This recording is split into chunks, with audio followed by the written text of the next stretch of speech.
ശബരിമല സ്വർണ്ണ കവർച്ചാ കേസിൽ മുരാരി ബാബുവിനെ തലസ്ഥാനത്തെ ഈഞ്ചക്കൽ ക്രൈംബ്രാഞ്ച് ഓഫീസിലേക്ക് എത്തിച്ചു. റാന്നി കോടതിയിൽ ഇന്ന് രാവിലെ എത്തിച്ച പ്രതിയെ 4 ദിവസത്തെ പോലീസ് കസ്റ്റഡിയിൽ വിട്ടിരുന്നു. SP ശശിധരനും ക്രൈംബ്രാഞ്ച് ഓഫീസിൽ എത്തിയിട്ടുണ്ട്. ഉണ്ണികൃഷ്ണൻ പോറ്റിയുമായി ഒന്നിച്ചിരുത്തിയും മുരാരി ബാബുവിനെ ചോദ്യം ചെയ്യും. വിവരങ്ങളുമായി ദിസ്ന സുരേഷ് ചേരുന്നുണ്ട്.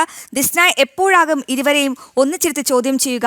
അതുപോലെ തലസ്ഥാനത്തെ ഈഞ്ചക്കൽ ക്രൈംബ്രാഞ്ച് ഓഫീസിലേക്ക് മുരാരി ബാബുവിനെ എത്തിച്ചു എന്നറിയുന്നു. ഇവിടെയും ചോദ്യം ചെയ്യൽ തുടരുമോ?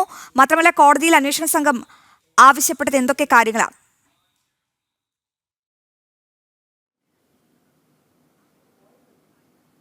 അശ്വതി, ആദ്യം തന്നെ ചോദ്യം ചെയ്യൽ തുടങ്ങിക്കഴിഞ്ഞു എന്നൊരു വിവരം തന്നെയാണ് നമുക്ക് ലഭ്യമായിട്ടുള്ളത്. പ്രധാനമായും ഏറ്റവും എടുത്തു പറയേണ്ടത്, അല്പസമയം മുൻപാണ് ഈ റാന്നിയിൽ നിന്നും SIT സംഘം ക്രൈംബ്രാഞ്ച് ഓഫീസിലേക്ക് മുരാരി ബാബുവിനെ എത്തിച്ചിരിക്കുന്നത്. ഈ ഉണ്ണികൃഷ്ണൻ പോറ്റിയുടെ കസ്റ്റഡി കാലാവധി അവസാനിക്കാനിരിക്കെയാണ് ഇത്തരത്തിൽ മുരാരി ബാബുവിനെ കസ്റ്റഡിയിൽ വേണമെന്നൊരു ആവശ്യം മുന്നോട്ട് വെച്ചിട്ടുള്ളത്. പ്രധാനമായും ഏറ്റവും എടുത്തു പറഞ്ഞ 4 ദിവസത്തേക്കാണ് കോടതി കസ്റ്റഡി കാലാവധി അനുവദിച്ചിരിക്കുന്നത്.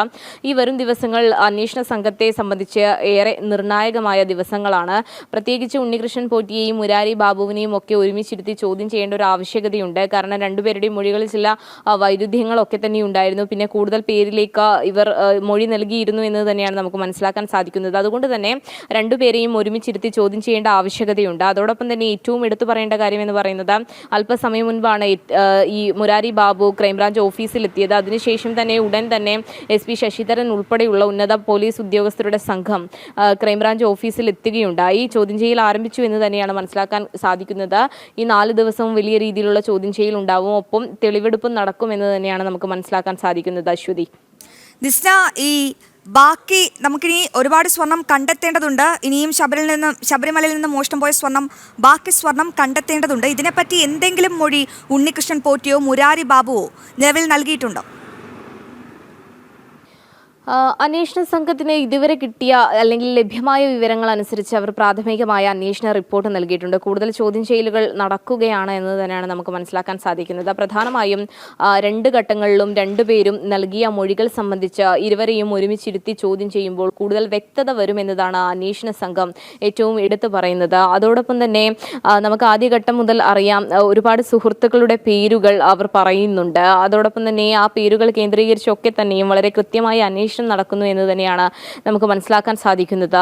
ഈ കേസിന്റെയൊക്കെ അന്വേഷണ കാലഘട്ടത്തിൽ ഈ ക്രൈംബ്രാഞ്ച് ഏറ്റവും ആദ്യം അന്വേഷിച്ചത് ഇവരുടെയൊക്കെ തന്നെയും സാമ്പത്തിക സ്രോതസ് തന്നെയായിരുന്നു. ഉണ്ണികൃഷ്ണൻ പോറ്റിയെ സംബന്ധിച്ചിടത്തോളം സാധാരണക്കാരനായി വളർന്നു വന്ന ഒരാൾ പെട്ടെന്ന് സാമ്പത്തികമായി വലിയ രീതിയിലുള്ള ഭദ്രത കൈവരിക്കുമ്പോൾ തന്നെ അതെവിടെ നിന്നാണ് എന്നതിനൊരു ചോദ്യം നാട്ടുകാരുടെ ഇടയിൽ നിന്ന് തന്നെ ഉയർന്നിരുന്നു എന്ന് തന്നെയാണ്. അതോടൊപ്പം തന്നെ ഈ മുരാരി ബാബുവിനെ അറസ്റ്റ് ചെയ്യുന്നതിന് തൊട്ടു മുൻപ് തന്നെ ഈ അന്വേഷണ ഉദ്യോഗസ്ഥർ ഉൾപ്പെടെയുള്ള ആളുകൾ മുരാരി ബാബുവിന്റെ ഭാര്യയുടേത് ഉൾപ്പെടെയുള്ള ബാങ്ക് അക്കൗണ്ടുകളിലെ രേഖകൾ, വിവരങ്ങളും മറ്റ് സാമ്പത്തിക സ്രോതസ്സുകളും അന്വേഷിച്ചിരുന്നു എന്ന് തന്നെയാണ് മനസ്സിലാക്കാൻ സാധിക്കുന്നത്.